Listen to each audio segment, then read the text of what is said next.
यानी कि सब चोरों ने मिल के एक ईमानदार लीडर को बिठाया। 20-25 साल के बाद हमको उधर से एक लीडरशिप मिलेगी जो हमको बताएगी कि हमारा इस दुनिया में आने का मकसद क्या है। तो क्या ऐसे लीडर के लिए मुसलमान होना जरूरी है? जिस यूनिवर्सिटी का इमरान खान साहब जिक्र कर रहे हैं उसका मकसद क्या है? बिस्मिल्लाहिर्रहमानिर्रहीम, अस्सलाम वालेकुम।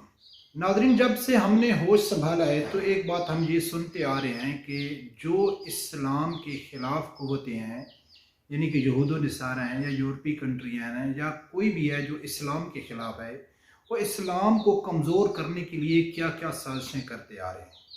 ये हम शुरू से सुनते आ रहे हैं, यार ये यूरोपीय यूनियन या ये यहूद व नसारा की साजिश है। कुछ भी पाकिस्तान में हो जाता है तो हम बोलते हैं यार ये उनकी साजिश है। लेकिन उनकी साजिश को समझने के लिए बहुत मुश्किल हो जाता है कि यार ये कैसी उनकी साजिश है, क्योंकि उनके जो इक़दामात होते हैं वो आम आदमी की समझ में नहीं आते। आम आदमी उसको नहीं समझ सकता है कि यार ये कैसी उन लोगों की साजिश है, कैसा उनका तरीक़ाकार है। NGO के ज़रिए, उलमाए सू के ज़रिए, हुक्मरानों के ज़रिए वो अपने आदमी भेजते हैं, फिर उस मुल्क को उसके अक्सर जो मकसद है उससे उसको दूर कैसे किया जाता है।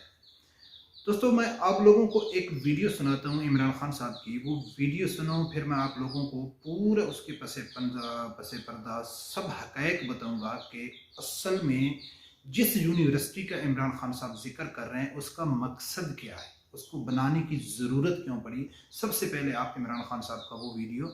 अल-कादर यूनिवर्सिटी एक और किस्म की चीज़ है। मैंने दुनिया के बड़े बड़े इस्लामिक स्कॉलर्स जो दुनिया में होते हैं उन सबको बोर्ड के ऊपर लेके आया हूँ, और मेरी कोशिश ये है कि अपनी कौम को एक ऐसी इंटेलेक्चुअल लीडरशिप दूँ अल-कादर यूनिवर्सिटी से कि जो लोगों को समझ तो आए कि अल्लाह ने क्यों हमें पैदा किया, हमारा इस दुनिया में मकसद क्या है, हम जब इस दुनिया से जाएंगे तो हमारा क्या होगा। ये सिर्फ और सिर्फ अल्लाह ने जितने भी पैगंबर भेजे थे वो उनका मकसद ही ये था कि इंसानों को ये बताए। सब पैगंबरों का यही मकसद था। दोस्तों, आप लोगों ने सुना है कि इमरान खान साहब एक अल-कादर यूनिवर्सिटी का जिक्र कर रहे थे और वो क्या फरमा रहे थे कि ये जो यूनिवर्सिटी है ये एक थोड़ा अलग किस्म की यूनिवर्सिटी है।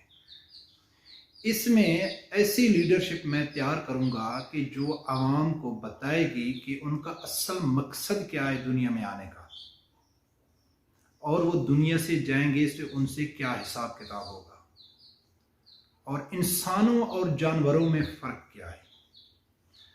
और आप लोग समझ गए होंगे कि वो क्या कह रहा है कि मैंने दुनिया भर के जितने भी इस्लामिक स्कॉलर हैं उनको ऑन बोर्ड लिया, उनसे मशवरा किया इस यूनिवर्सिटी के लिए। इससे तो साफ चीज़ वाज़े हो गई, साबित हो गई कि वो एक इस्लामिक यूनिवर्सिटी है, यानी कि कोई दुनियावी तालीम उसमें नहीं होगी, इस्लामी तालीम होगी। और वो जो इस्लामी स्कॉलर तैयार होंगे, जो लीडरशिप तैयार होगी, वो हमको बताएगी कि हमारा इस दुनिया में आने का मकसद क्या है। यानी कि 73 साल हो गए पाकिस्तान में, अभी तक किसी ने हमको नहीं बताया कि भाई हमारा मकसद क्या है। और साथ में वो क्या ये भी कह रहा है कि जो इस्लामी स्कॉलर तैयार होंगे वो जो हमको बताएंगे सब अंबिया अकराम का भी वही मकसद था। इसके ऊपर तो ऑब्जेक्शन तो वो एक अलग बात है, लेकिन अभी हम आपको ये बताएंगे कि यानी कि पाकिस्तान की तारीख में जो पाकिस्तान इस्लाम के नाम पे बनाए, कलमा के नाम पे बनाए, रियासत मदीना के नाम पे बनाए, उसमें अभी तक हमको किसी ने नहीं बताया कि आप लोगों का इस दुनिया में आने का मकसद क्या है, या जिन लोगों ने बताया है वो हमको कैल नहीं कर सके, वो फिलाप हो गए, वो नाकाम हो गए। अभी इमरान खान साहब एक यूनिवर्सिटी में एक आदमी को तैयार करेंगे, एक लीडरशिप को तैयार करेंगे, यानी कि अभी वो यूनिवर्सिटी बनेगी, 2 साल यूनिवर्सिटी बनने में 3 साल लगेंगे, फिर उसमें दाखिले होंगे, फिर बच्चे जाएंगे, फिर वो बड़े होके यानी कि 20-25 साल तो कर लो, 20-25 साल के बाद हमको उधर से एक लीडरशिप मिलेगी जो हमको बताएगी कि हमारा इस दुनिया में आने का मकसद क्या है। ये आप लोग जब तकरीर इमरान खान साहब की सुनेंगे तो इसका पूरा मकसद था, लीडरशिप के ऊपर फोकस था कि लीडरशिप के लिए को बताना चाहिए कि आपको करप्शन नहीं करनी चाहिए, आपको चोरी नहीं करनी चाहिए, आपको झूठ नहीं बोलना चाहिए, गरीब आवाम की मदद करनी चाहिए, सबको इंसाफ बराबर देना चाहिए। ऐसी लीडरशिप पाकिस्तान में आएगी तो पाकिस्तान तरक्की करेगा। दोस्तों, खुदारा आप लोगों के ऊपर इंसाफ है। मैं आप लोगों को ये बताना चाहता हूं कि अगर कोई लीडर ये कह दे कि आप चोरी ना करो, आप करप्शन ना करो, आप झूठ ना बोलो, पूरे मुल्क में वो इंसाफ का निज़ाम लेके आए, तो क्या ऐसे लीडर के लिए मुसलमान होना ज़रूरी है? अगर कोई ऐसा लीडर मुसलमान ना हो, एक हिंदू खड़ा हो जाए, हिंदू लीडर है, अगर वो क्या कहे कि भाई आप लोग चोरी ना करो, क्या हिंदू में चोरी जायज़ है? आप लोग झूठ ना बोलो, किसी मज़हब में झूठ जायज़ है? आप लोग बराबर इंसाफ करो, किसी मज़हब में बराबर इंसाफ की पाबंदी है कि आप भाई बराबर इंसाफ नहीं कर सकते? गरीब को हक दो, क्या किसी मज़हब में है?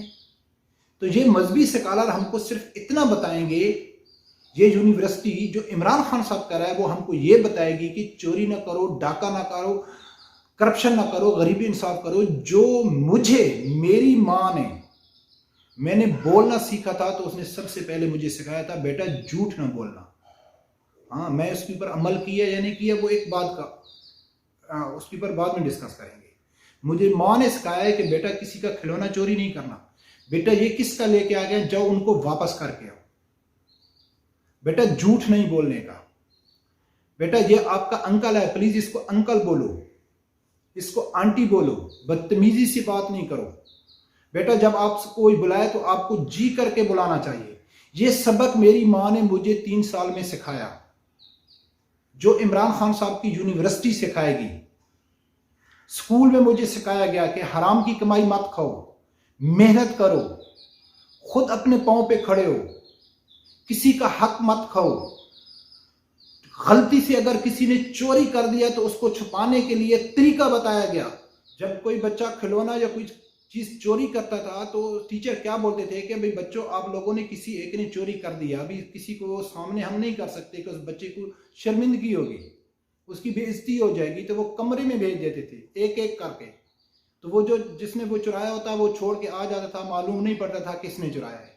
ये हमको स्कूल से सिखाया गया, आज से 30 साल पहले सिखाया गया। और इमरान खान साहब क्या कह रहा है कि मेरी यूनिवर्सिटी में वो लीडरशिप तैयार होगी जो आप लोगों को बताएगी कि आप लोगों का इस दुनिया में आने का मकसद क्या है। यानी कि उलमा कराम ने हमको नहीं सिखाया कि आपका दुनिया में आने का मकसद क्या है, या उलमा ने सिखाया नहीं, या उलमा सही तरीके से सिखा नहीं सकते, अवाम उसके ऊपर अमल नहीं करती। क्योंकि इमरान खान के बकौल इस दुनिया में, इस पाकिस्तान में वहद ईमानदार मुखलिस लीडर सिर्फ इमरान खान है, बाकी सब चोर हैं, बेईमान हैं, करप्ट हैं। इवन पीटीआई के सपोर्टर सब यही कहते हैं कि सिर्फ इमरान खान के अलावा सब चोर हैं, यानी कि उनकी पीटीआई के जितनी भी आदमी हैं वो भी चोर हैं। यानी कि सब चोरों ने मिलके एक ईमानदार लीडर को बिठाया। तो दोस्तों, इस यूनिवर्सिटी का मकसद क्या है वो लोगों को मैं आप लोगों को आगे जाके बताऊंगा कि इस यूनिवर्सिटी का असल मकसद क्या है बनाने का, जो आवाम को बेवकूफ बनाया जा रहा है। हाँ, बनाओ यूनिवर्सिटी, नो प्रॉब्लम, कोई भी यूनिवर्सिटी बनाओ, मेडिकल यूनिवर्सिटी बनाओ, इंजीनियरिंग यूनिवर्सिटी, कोई भी यूनिवर्सिटी बनाओ, लेकिन इस्लामिक यूनिवर्सिटी किस लिए? क्योंकि ये तो मुमकिन ही नहीं है कि इस दुनिया में 14वीं सदी में ऐसे लीडर तैयार हों कि जो आवाम को समझाएंगे कि आप झूठ ना बोलो और वो झूठ बोलना छोड़ देंगे, चोरी ना करो वो चोरी करना छोड़ देंगे। ऐसा तो नामुमकिन है। क्यों कि चोरी नबी अकरम सल्लल्लाहु अलैहि वसल्लम के दौर में भी थी। गलत काम, सब जो गलत काम इस टाइम है उस टाइम नबी सल्लल्लाहु अलैहि वसल्लम के दौर में भी थे। इसलिए कानून बनाया गया कि चोरी करने वाले का हाथ काटा जाए और जो ज़िना करेगा उसको संसार किया जाए। सब जो सजाएं वो नबी पाक सल्लल्लाहु अलैहि वसल्लम के दौर में थी। तो क्यों थी कि ये सब काम होंगे, ये काम सब लोग करेंगे। तो दोस्तों, सोचने की बात यह है कि बुराई नहीं रुक सकती। कोई भी यूनिवर्सिटी में एक लीडर तैयार होके ये, क्योंकि उलमा कराम तो फेल हो गए इमरान खान के बकौल। 72-73 साल से जो उलमा वो मजहबी स्कॉलर होंगे जो वो हर चीज में ढल जाएंगे, हर जगह में वो फिट होंगे, जिससे यहूद व नसारा भी खुश होंगे, जिससे मुसलमान भी खुश होंगे, जिससे हर कौम खुश होगी, वो मजहबी स्कॉलर तैयार होंगे। ये आज के दौर के मजहबी स्कॉलर नहीं होंगे जो कहेंगे कि ये टीवी में फांसी है, जो नामूसे रिसालत, जो नबी अकरम सल्लल्लाहु अलैहि वसल्लम के लिए गुस्ताखी करता है उसकी सजाए मौत है। ये सब वो नहीं बताएंगे, वो बताएंगे चलता है, सब चलता है। मैं भी उन उलमा कराम का नाम नहीं लेना चाहता हूं कि जो जाके वज़ीर आज़म के साथ खड़े होकर खानदाना मनसूबाबंदी का प्रोग्राम करते हैं, कुरान और सुन्नत के खिलाफ प्रोग्राम करते हैं, वो बोलते हैं जी सब जायज है। ये ऐसे दोस्तों मजहबी स्कॉलर तैयार रहेंगे। इस तरह आवाम की जो यानी कि जहन साजी किस तरह कौम की जाती है, कौम को किस तरह अपने मकसद से भटकाया जाता है, जैसा कि तुर्की में हुआ था, अतातुर्क के दौर में हुआ था कि उसको सुधारने के लिए तुर्की में कम अज कम 50-60 साल गुजर गए। 50-60 साल के बाद जाके आके तुर्की में कुछ लोगों में थोड़ा इस्लाम से उनकी मोहब्बत और दिलचस्पी बढ़ गई, नहीं तो वो एकदम लिबरल हो गए थे। पाकिस्तान को पूरा लिबरल की तरफ लेके जाया जा रहा है, जो आवाम को समझ नहीं आ रही। तो दोस्तों इस चीज़ के ऊपर आप लोगों को गौर करना चाहिए। ये चीज़ किसी पाकिस्तान के मफाद के लिए नहीं हो रही है। ये इस्लाम के खिलाफ जितनी भी एक्टिविटी है, जितनी एक्सरसाइज है, जितना भी काम हो रहा है, इस्लाम के खिलाफ हो रहा है। तो मैं उम्मीद करता हूँ दोस्तों आप लोग मेरी ये वीडियो समझ गए होंगे। प्लीज़ मैं यही एक बार फिर अल्लाह ताला से ये रिक्वेस्ट करूँगा कि अल्लाह ताला आप लोगों को हक सच सुनने की और उसके ऊपर अमल करने की तौफीक अता फरमाए। अल्लाह हाफ़िज़।